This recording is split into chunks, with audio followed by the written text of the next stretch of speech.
지난 주일 우리는 예수 그리스도의 십자가의 대속으로 구원받은 자답게 우리의 몸을 이 거룩한 산 제물로 예배로 드리는 영적 예배의 말씀을 함께 나누었습니다. 바울은 이 세대를 본받지 말고 마음을 새롭게 함으로 변화를 받아서 하나님의 선하시고 기뻐하시고 온전한 뜻이 무엇인가를 분별하며 하나님을 향해 뜨겁게 헌신하라고 호소했습니다. 그렇다면 우리가 오늘 이 헌신을 펼쳐야 될 너무나도 중요한 무대, 이 거룩한 산 제사로서 구체적인 첫 번째 실천의 현장이 어디가 되어야 할까요? 오늘 바울은 그 궁금증에 대해서 그 첫 번째 무대는 교회여야 한다, 이렇게 설명하고 있습니다. 우리가 속한 교회 안에서 내 형제 자매들을 제대로 품거나 섬기지 못하는 사람이 예배당 문을 나가서 거룩한 삶을 살기는 어불성설이라는 논리겠죠. 그러나 오늘 우리가 마주하고 있는 이 교회의 현실은 과연 어떤가요? 이 시대의 사회적 기류에 휩쓸려서 교회는 세상의 흐름을 따라가려고 하는 시도를 하고 있습니다. 현대사회는 철저한 능력주의, 무한 경쟁의 시스템 속에 갇혀 있죠. 이 성공과 성취라고 하는 우상에 눌려서 사람들이 정말 그것을 위해서 달려가다 보니까 어떤 사람은 번아웃에 지쳐 있고 어떤 사람은 철저히 소외되어서 고통받고 있는 그런 모습들을 보게 됩니다. 그런데 교회 안에도 이런 세속의 가치관이 스며들어서 사람들을 서열화하거나 또 어떤 기준에 들지 못하면 무시하는 그런 모습들이 심심치 않게 발견되는 것입니다. 하나님의 은혜로 값없이 받은 직분과 은사마저도 마치 세상의 스펙이나 계급장처럼 여기게 됩니다. 남들보다 조금 뛰어난 능력을 가지고 있으면 영적인 우월감에 빠져서 자신을 과시하거나 혹은 변변치 못한 그런 일들을 헌신하게 되면 스스로 나는 이것밖에 안 되나? 자신을 비하하거나 또는 더 좋게 보이는 직분을 맡은 사람들을 시기하면서 자신의 맡은 일을 아예 놓아버리는, 뒷짐을 져버리는 이런 방관자의 모습도 종종 발견되죠. 하나님의 국률하심을 받은 우리가 왜 피로 값주시고 사신 이 교회 공동체 안에서조차 함께 연합하며 성도들을 세워갈 수 없는 것일까요? 아니, 거기서 더 나가서 누군가를 무시하고 찌르며 상처를 주는 것입니까? 오늘 우리가 마주한 로마서 12장 3절에서 13절까지의 말씀은 이처럼 타락한 본성과 이기심의 잔재를 껴안고 살아가는 우리를 향해서 어떻게 하면 그리스도의 몸된 교회 공동체 안에서 올바른 헌신을 할 것인가, 그 봉사의 원리를 우리에게 제시하고 있습니다. 오늘 말씀을 통해서 혹여라도 우리의 내면 속에 숨겨져 있는 교만과 비교 의식이 있다면 십자가에 온전히 못 박고 우리 하나님 앞에 진실한 사랑과 성령의 열심을 가지고 변함없이 충성하는 그리스도의 일꾼으로 세워지는 은혜의 시간이 될 수 있기를 주님의 이름으로 축복합니다. 먼저 이 바울이 오늘 로마 교회 성도들에게 제시하는 이 그리스도의 교회를 세우는 원리, 그 첫 번째는요, 자신의 믿음의 분량을 알고 겸손하게 연합해야 한다는 것입니다. 교회 안에서의 섬김은 개인의 경험이나 능력치가 아니라 믿음의 기반이 되어야 합니다. 그러기 위해서는 무엇보다 내게 주신 믿음의 분량을 정확하게 깨닫고 자신을 낮추어서 겸손하게 연합하는 이 자세에서 출발해야 섬김이 시작될 수 있는 것이죠. 3절 말씀 보실까요?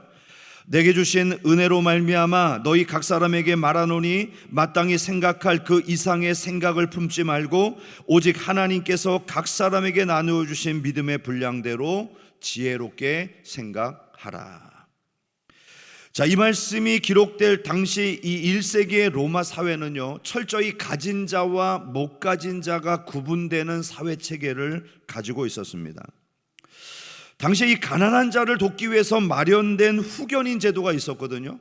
그래서 부자가 가난한 자를 후견인으로 도와주고 또 가난한 사람은 고객의 입장에서, 피후견인의 입장에서 도움을 받는 그런 사회 구조가 있었어요.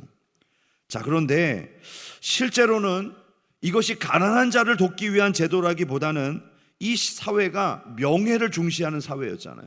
그러니까 내가 부자인데 뭔가 명예를 드러내고 싶어요. 그러면 가난한 자를 선택해서 도움을 인해서 내 평판을 높이고 계급적인 상하관계를 공고히 하는 것입니다. 너는 나에게 도움 받았지? 너는 내 밑이야. 바로 이렇게 자신의 모습을 드러내기 위한 제도였다는 것입니다. 이런 세속적인 위계 질서의 습관이 로마 교회 안에도 들어왔던 것입니다. 엎친 데 덮친 격으로 AD 49년에 이 로마 황제 글라우디오가요, 로마 시내에 있는 모든 이방인들은 나가라, 이 추방 명령이 내려집니다. 자, 이때 로마를 떠났던 유대인 중에 바로 브리스길라와 아굴라 부부가 있었죠. 이들이 고린도에 정착을 했고 바울을 만나게 된 그 장면을 우리가 사도행전에서 보았습니다. 자, 당시의 유대인들은 로마의 폭정에 짓눌리면서 삶의 터전을 잃고 다른 지역으로 이주해야만 하는 고통을 겪게 됩니다. 이처럼 유대인 신자들이 하루아침에 쫓겨난 사이에 로마 교회는 바로 이방 신자들을 중심으로 모든 것들이 재편성되었고 성장해 가죠. 그리고 수년 뒤에 이 로마 황제의 칙령이 해제가 됩니다. 유대인 신자들이 로마 교회로 돌아왔을 때 그 교회 안에는 어떤 일이 벌어졌을까요? 수천 년간의 전통을 가지고 있는 유대인, 율법과 할례라고 하는 이 전통을 자랑하는 유대인들의 지독한 영적 우월감, 이 교만과 이제는 이 교회 주도권이 우리에게 있다, 이렇게 주장하는 이방인들의, 바로 이방 신자들의 교만이 정면으로 충돌하게 되었어요. 이 로마 교회는 깨질 위기에 놓여 있었던 것입니다. 바울은 이토록 살얼음판 같은 로마 교회를 향해서 엄중한 경고의 말씀을 하죠. 그 말이 뭡니까? 마땅히 생각할 그 이상의 생각을 품지 말라. 이 말의 의미는 뭐냐면 자신을 너무 과대평가하지 마라, 즉 교만하지 말라고 하는 경고의 말씀입니다. 우리가 신앙생활을 하면서 하나님께로부터 어떤 남다른 은사나 직분을 받았다고 느낄 때 우리의 타락한 자아는 곧바로 이것을 자기 증명과 과시의 수단으로 사용하려고 하는 무서운 속성을 지니고 있습니다. 교회사에서도요, 바로 이와 같은 안타까운 로마 교회의 상황이 연출된 적이 있습니다. 17세기 네덜란드의 교회가 그랬는데요, 당시에는 이 80년 전쟁이라고 하는 아주 깊은 오래된 이 전쟁의 상처를 치유하기 위해서 이 네덜란드 교회가 어떤 일을 선택했냐면 교회 안에 있는 신분과 계급을 다 없애버렸어요. 그리고 각자 가진 은사를 따라 구제와 돌봄의 사역이 진행될 수 있도록 교회를 세워갔던 것입니다. 그런데 세월이 흘러가면서 해외 무역으로 인해서 상업적인 대성공을 거두게 됩니다. 교회 안에도 부자들이 생겼겠죠. 자, 그럼 부유한 부르주아 계층들이 이 교회를 물질로 섬기면서 비극이 시작됩니다. 그들은 교회의 거룩한 구제 사역을 마치 자신의 사회적 지위와 평판을 공고히 하기 위한 시혜적 도구, 즉 자기 자랑의 도구로 변질시켜 버린 것입니다. 내가 남보다 낫다는 것을 증명하기 위해서 돈을 내고 내가 남보다 신앙이 좋다는 것을 드러내기 위해서 봉사를 했던 것이죠. 그 결과 그리스도의 피값으로 세워진 이 거룩한 교회가 큰 결속이 무너지는 아픔을 겪게 되었습니다. 은사를 주신 하나님의 궁극적인 목적을 망각하고 나를 높이려는 이 이기적인 탐욕이 빚어낸 참담한 실패가 바로 17세기 네덜란드 교회 안에 있었던 것이죠. 그래서 바울은 로마 교회에 만연했던 이 교만이라는 독버섯을 뽑아내기 위해서 오늘 4절과 6절에 한 가지 비유를 들어 설명합니다. 4절 5절입니다. 우리가 한 몸에 많은 지체를 가졌으나 모든 지체가 같은 기능을 가진 것이 아니니 이와 같이 우리 많은 사람이 그리스도 안에서 한 몸이 되어 서로 지체가 되었느니라. 여러분, 우리의 육체를 한번 생각해 보십시오. 우리 육체 안에는 물건을 잡는 손이 있고요, 걷는 발이 있고, 그리고 보는 눈과 듣는 귀가 있죠. 자, 각자 수행하는 기능과 모양이 판이하게 다르지만 그 중에 어느 것 하나도 불필요하거나 열등한 지체는 존재하지 않습니다. 그러므로 손이 눈더러 야, 너는 물건 잡을 수 있는 그런 기능이 없으니까 너 필요 없어, 이렇게 말하거나, 다리가 입을 향해서 너는 걷지 못하니까 쓸데없어, 그냥 입 다물고 있어, 이렇게 비난할 수 없다는 것입니다. 만일 그래서 눈이 지체해서 사라지거나 입이 그 기능을 하지 않는다면 생명에는 지장이 없을지 모르지만 우리 몸은 너무 불편하겠죠. 그리고 어떤 경우에는 생명에 위험을 주는 그런 상황을 만날 수도 있는 것입니다. 이처럼 모든 지체는 오직 생명과 안전을 유지하기 위해서 유기적으로 연결되어서 한 몸을 이루고 있습니다. 우리 교회의 신앙생활도 이와 정확히 일치하고 있다는 것입니다. 하나님은 당신의 완벽한 지혜로 우리 각 사람에게 서로 다른 분량과 종류의 은사를 나누어 주신 것입니다. 이 은사는 내가 남보다 뛰어나거나 수고해서 얻어낸 훈장이 결코 아닙니다. 오직 십자가의 은혜 100% 하나님께서 무조건적으로 허락해 주신 선물인 것이죠. 그렇다면 이런 지체의식을 가진 자들이 가져야 할 하나님 앞에서의 참된 겸손은 무엇일까요?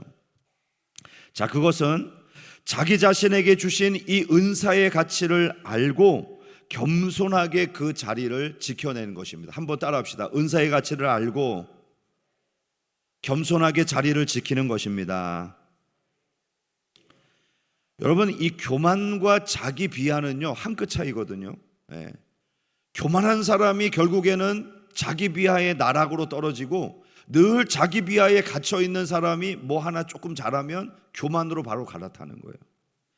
그러므로 진정한 겸손은 내 은사만이 최고라고 목소리를 높이는 교만뿐만이 아니라, 나는 배운 것도 없고 가진 것도 없고 하는 일도 변변치 않고 나는 아무것도 아니에요, 이 자기 비하를 하지 않는 것, 이게 겸손이에요. 그러니까 저는 겸손이 중간이라고 생각을 합니다. 균형을 잘 맞추는 것.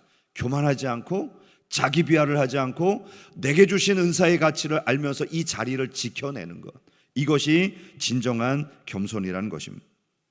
참된 겸손은 그러므로 하나님이 내게 주신 은사의 분량을 정직하게 인정하고 기쁘게 쓰임받는 동시에 내가 할 수 없는 사역을 하고 있는 누군가, 그 형제들을 진심으로 격려해주며 박수쳐 주는 것입니다.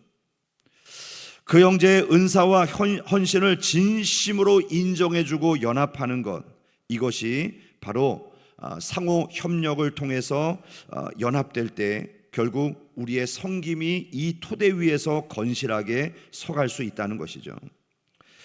자, 우리가 서로 다름을 겸손히 인정하고 함께 연합하기로 결정을 했다면 두 번째 단계는요, 우리 각자 받은 은사를 가지고 몸된 교회를 위해서 기쁘게 섬겨야 하는 것입니다.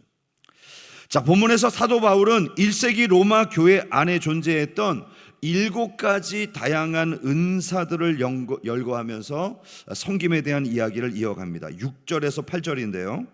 우리에게 주신 은혜대로 받은 은사가 각각 다르니 혹 예언이면 믿음의 분수대로, 혹 섬기는 일이면 섬기는 일로, 혹 가르치는 자면 가르치는 일로, 혹 위로하는 자면 위로하는 일로, 구제하는 자는 성실함으로, 다스리는 자는 부지런함으로, 긍휼을 베푸는 자는 즐거움으로 할 것이니라. 자, 오늘 이 은사의 열거 가운데 중요한 통찰은요, 이겁니다. 바울이 나열한 이 7가지 은사 중에 예언, 가르침, 다스림, 그러니까 누군가 앞에서 활동하고 드러나는 그런 은사, 화려한 은사들도 포함되어 있고요. 그 뒤에 섬김, 권면, 구제, 긍휼과 같이 누군가 뒤에서 드러나지 않게 수고하고 돌보는 정말 일상적이고 평범해 보이는 사역들조차도 다 동등하게 은사로 다루고 있다는 것입니다. 여러분, 교회를 섬기는 데 있어서 많은 분들이 착각하게 되는 지점이 뭡니까? 주목받는 특정한 은사만을 귀하게 여기고 또 그런 은사와 특권을 동일시한다는 거예요. 자, 그러나 은사는 특별한 소수의 사람들에게만 주어진 특권이 아닙니다. 예수 그리스도의 피값으로 구원을 받은 모든 성도들, 교회 공동체의 일원이 되어서 섬기는 모든 성도라면 누구 하나 예외 없이 다들 은사를 가지고 있는 것입니다. 사도행전 이 초대교회의 성도들을 떠올려 보십시오. 사도들이 말씀을 전하는 일과 기도하는 것에 전무하기 위해서 세워졌던 7 집사님들, 스데반이나 빌립과 같이 성령과 지혜가 충만한 영적 거인들도 있었지만 사실 그들의 주된 사역은 앞에서 설교를 하거나 리더십을 발휘하는 그런 일이 아니었습니다. 당시에 소외되었던 헬라파 과부들, 연약한 자들을 구제하기 위해서 세워졌죠. 그러니까 실제적으로 그들을 위해서 식탁을 베풀고 땀을 흘리며 설거지를 하고 배식을 하는 이런 봉사를 행하고 있었던 것입니다. 그런데 그 묵묵하고도 정성스러운 식탁의 섬김이 결국은 예루살렘 교회를 하나로 묶어줬어요. 왜요? 구제 때문에 교회가 시끄러웠거든요. 너만 입이고 나는 입 아니냐? 너만 돈 받고 왜 나는 돈 못 받냐? 그러면서 막 불평이 일어나니까 이들이 이 섬김에 전폭적으로 헌신했단 말이에요. 그랬을 때 교회가 화합되고 더 큰 부흥을 이루었다는 모습을 볼 수가 있습니다. 또 사도 바울의 영적 동력자였던 위로의 아들 바나바, 여러분, 그는 불을 토하는 설교의 대가라기보다는 낙심하고 지쳐있는 영혼을 찾아가서 안아주고 격려해주는 따뜻한 위로자였습니다. 과거에 교회를 핍박했던 이력 때문에 모두가 두려워하고 외면했던 젊은 청년 사도 바울, 이 청년을 찾아가서 어깨를 두드려주고 교회의 리더십 앞에 세워준 이 바나바, 그의 위로와 겉면이 없었다면 기독교의 역사를 뒤바꾼 바울이라고 하는 사람은 결코 탄생하지 못했을 것입니다. 바울은 이 은사를 가지고 구체적으로 어떻게 교회 안에서 섬겨야 하는지 실천적인 지침을 주고 있는데, 우리 8절 말씀만 볼까요? 혹 위로하는 자면 위로하는 일로, 구제하는 자면 성실함으로, 다스리는 자는 부지런함으로, 긍휼을 베푸는 자는 즐거움으로 할 것이라. 구제의 실천적인 덕목으로 등장하는 성실함은요, 순수한 마음을 뜻합니다. 자, 교회 안에서 구제할 때 우리가 어떻게 하죠? 오른손이 하는 것을 왼손이 알지 못하도록 하라는 주님의 말씀처럼 순수한 마음으로 하는 거예요. 누가 알아주거나 누가 그거 열심히 한다 이렇게 칭찬 안 해줘도 그냥 순수한 마음으로 하는 것이죠. 그러므로 혹여 아나니아와 삽비라처럼 내 이름을 내고 생색을 내려는 복잡한 계산을 가지고 구제를 행하고 있다면 그런 마음을 버리라는 거예요. 순수한 마음으로 돌아가라는 것입니다. 또 여러분들이 누군가를 이끄는 부서장, 셀리더 혹은 각 기관의 리더의 위치에 서 계신가요? 중직자라는 직분을 가지고 계신가요? 여러분, 그 자리에서 누군가에게 인정을 받고 칭찬을 기대하고 있다면 안타깝게도 여러분의 기대는 결코 충족될 수 없습니다. 그 기대가 충족될 수 있는 장소는 죽어서 갈 천국밖에 없어요. 여기서는 정말 어렵습니다.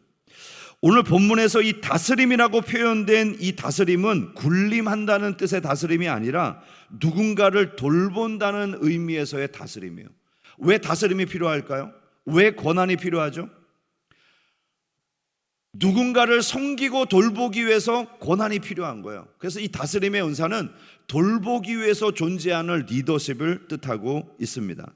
이런 자들은 자기의 자리에서 먼저 깨어 눈물로 기도하며 양떼들을 살피고 땀을 흘리는 부지런함으로 섬겨야 한다라고 말해요. 그런데 이게 아주 고독한 일입니다.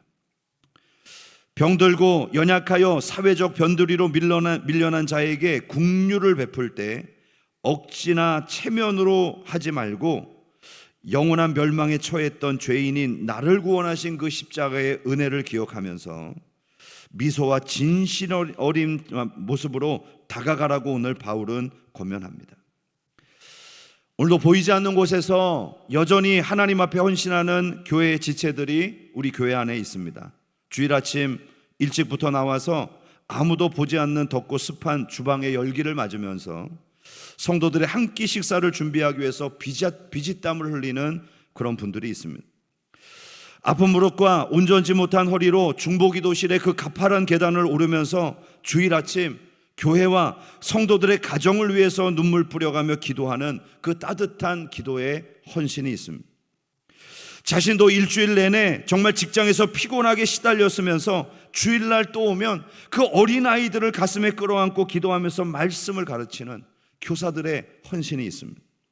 여러분, 꼭 강단에서 선포되는 설교나 성가대의 화려한 찬양만이 예배가 아니라는 사실이죠.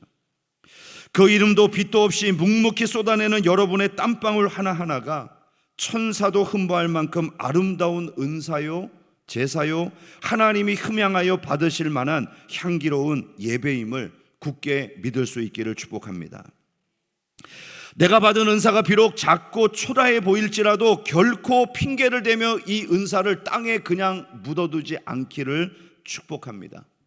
작은 빗자루 하나를 드는 일이라 할지라도 기쁨으로 주님의 몸된 교회를 섬겨보십시오. 그 섬김이 교회를 살리고 여러분의 영혼을 든든히 세워주는 사역이 될 줄로 믿습니다. 이제 마지막 세 번째 원리입니다. 우리가 교회를 위해서 은사를 발휘하고 봉사할 때 이것을 지속하도록 만드는 영적 엔진이 있습니다. 자, 그것을 오늘 바울은 거짓 없는 사랑과 성령의 열심이라고 말씀하고 있습니다. 9절 말씀 볼까요? 사랑에는 거짓이 없나니 악을 미워하고 선에 속하라. 자, 먼저 바울은 사랑에는 거짓이 없어야 한다라고 말씀하죠. 여기서 이 거짓은 위선을 의미합니다. 자, 본래 이 단어는 고대 로마 그리스에서 이 연극 무대에 올랐던 배우들을 염두에 두고 쓴 단어거든요. 이 배우들은 자신의 비천한 신분이나 실제 감정을 숨기기 위해서 가면을 쓰고 무대에 올라서 이 연기를 했는데 바로 거기에서 유래된 단어가 바로 위선이라고 하는 단어입니다. 거짓. 따라서 이 거짓이 없어야 한다는 말은 배우가 무대 위에서 자신의 본 모습을 숨기고 다른 인물을 연기하는 것처럼 겉으로 사랑하는 척, 겉으로 선한 척 흉내내는 이 위선적인 태도를 버리라는 말이죠. 우리가 교회 안에서 봉사하다 보면 겉으로는 다 주님의 은혜입니다, 형제님 사랑합니다, 자매님 존경합니다 이렇게 얘기하지만 속마음은 나의 유익과 명예의 은밀한 계산을 하는 이른바 위선적 사랑이 작동할 때가 얼마나 많습니까? 열심으로 봉사하고 헌신하면서도 내가 이렇게 수고하였으니 성도들이 나를 인정해 주겠지, 목사님이 내 이름을 기억하고 강단에서 불러주겠지, 이런 보상 심리가 혹시 들지 않습니까? 제가 앞서서 식당 봉사팀, 중보기도팀, 또 주일학교 교사들을 언급했는데 혹시라도 이 얘기를 들으면서 불편한 마음을 갖고 있는 분들 없어요? 내가 섬기는 부서는 왜 언급 안 해? 나도 열심히 했는데 왜 나는 언급 안 해? 여러분, 혹시라도 그런 마음의 불편함이 있었다면 그 봉사는 사실 사랑의 봉사가 아니라 연기일 가능성이 높은 거죠. 진실한 사랑, 즉 십자가에서 흘러나온 아가파의 사랑에는 결코 위선이라고 하는 가면이 존재하지 않습니다. 그래서 바울은 그 사랑의 진위를 판단하기 위해서 우리에게 귀한 잣대를 두 개를 들여대는데요. 그게 우애와 존경이라고 하는 잣대입니다. 10절 말씀 볼까요?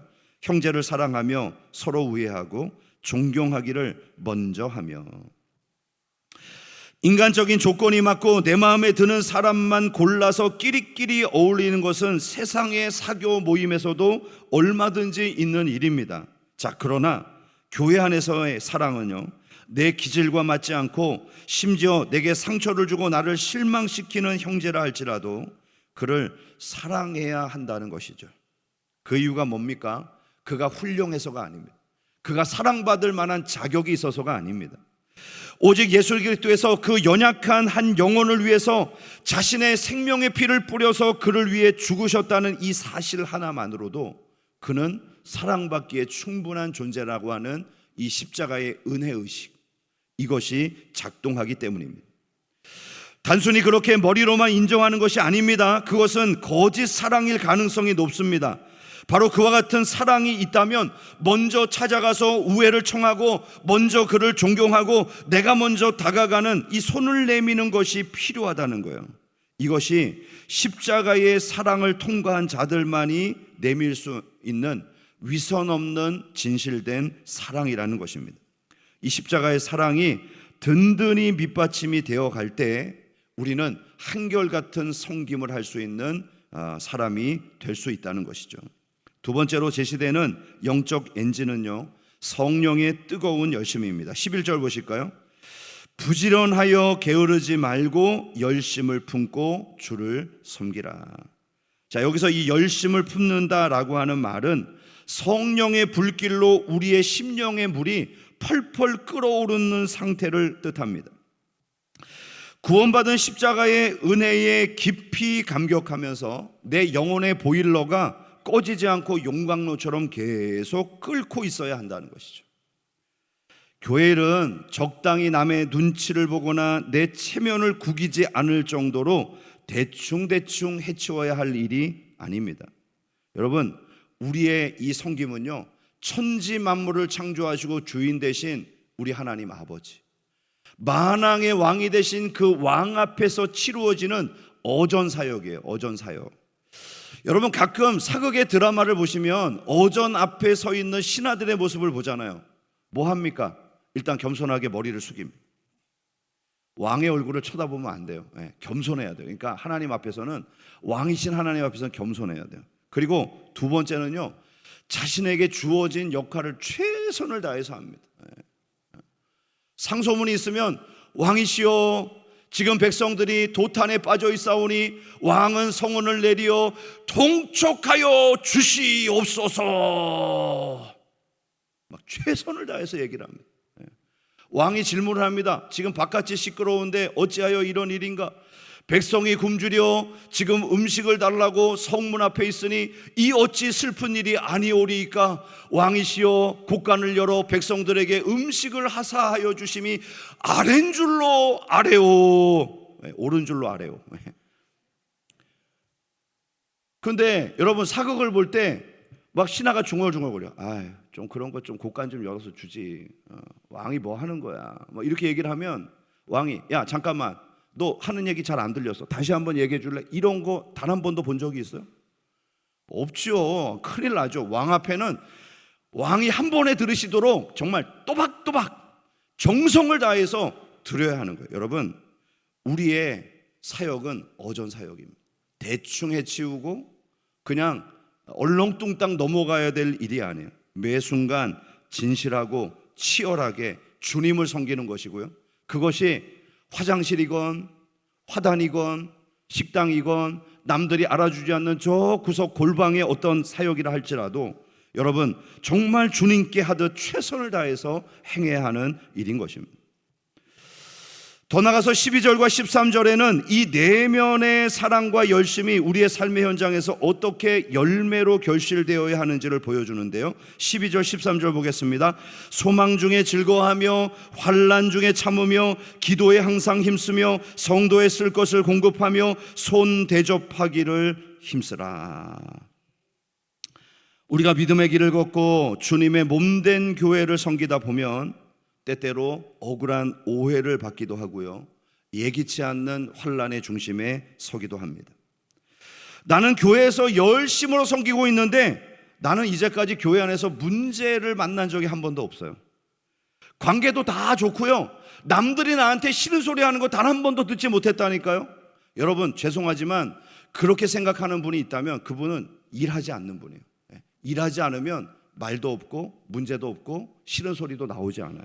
그런데 열심히 일을 하고 있다면 여러분, 누군가가 왜 그렇게 하냐고 좀 더 잘하라고 이야기할 거예요. 그래서 섬김과 질책은 항상 같이 갑니다. 나는 섬기고 싶은데 질책은 싫다. 여러분, 그것은 섬김의 자세가 아니에요. 어쩔 수 없이 따라오게 되는 것이죠. 그러나 성도들은 장차 그리스도께서 다시 오실 완성된 영광스러운 그 나라의 소망의 닻을 두고 달려가는 사람들 아닙니까? 그래서 도리어 이런 질책이 우리에게 힘이 되고 고통이 오히려 하나님을 기뻐하며 즐거워하며 섬길 수 있는 원동력이 될 수 있습니다. 내 힘과 의지력으로는 때로 이 억울함과 고통을 견딜 수 없기에 하나님 앞에 이 고난의 한복판에서 무릎 꿇어 기도하고, 하나님, 저들은 몰라도 하나님은 아시죠. 내 마음 아시죠. 내 헌신을 기억해달라고 기도하는 그 은혜의 기도가 바로 나에게 하늘의 능력으로 다가오고 이 모든 위기들을 돌파해 나갈 수 있는 것입니다. 그리고 그 기도로 충전된 거룩한 능력은 반드시 이웃 사랑이라고 하는 구체적인 환대로 이루어져야 한다는 것입니다. 가난에 허덕이는 자들, 중한 질병으로 고통받는 지체들, 세상에서 소외되어 눈물 흘리는 나그네들을 향해서 나의 귀한 시간을 쪼개어 나의 땀을 흘려 벌어 번 그 물질을 함께 나누는 희생, 이 희생과 헌신이야말로 우리의 믿음이 진짜 살아있다는 것을 증명해내는 일이 될 것입니다. 자, 이제 말씀을 맺겠습니다. 우리는 오늘 본문의 말씀을 통해서 구원받은 성도가 주님의 핏값으로 주고 사신 이 교회 공동체 안에서 어떤 봉사의 원리로 헌신해야 될 것인가를 함께 나누었습니다. 기억하십시오. 창조주 하나님께서 우리 각 사람에게 주신 이 다양하고 다채로운 은사는 거저 선물로 주신 것입니다. 그리고 이것은 내 이름을 내기 위한 도구가 아니라 그리스도의 몸된 교회를 세우며 하나님께 영광 돌리라고 주신 도구인 것이죠. 우리가 이 은혜의 공동체인 교회 안에서조차 나보다 남을 낮게 여기는 겸손을 훈련하지 못하고 외롭고 지쳐 상처 입은 성도들을 손을 잡아주는 긍휼을 실천하지 못한다면 우리가 예배당 문을 나가서 진정한 예배자로 살아가면서 승리하는 삶은 결코 기대할 수 없을 것입니다. 유능한 군인이 되기 위해서는요, 반드시 신병교육대를 통해서 훈련을 받아야 합니다. 우리 교회가 바로 이런 영적인 예배의 치열한 훈련장이고 첫 번째 사명을 실천해야 될 장소인 것이죠. 그러므로 내게 주신 이 귀한 은사를 그리스도의 몸된 교회를 위해서 세우는 일에 아낌없이 사용할 수 있기를 축복합니다. 진실한 사랑과 꺼지지 않는 성령의 뜨거운 불길로 교회를 품고 세워나가는 우리 모든 성도들이 되시기를 주님의 이름으로 축원합니다.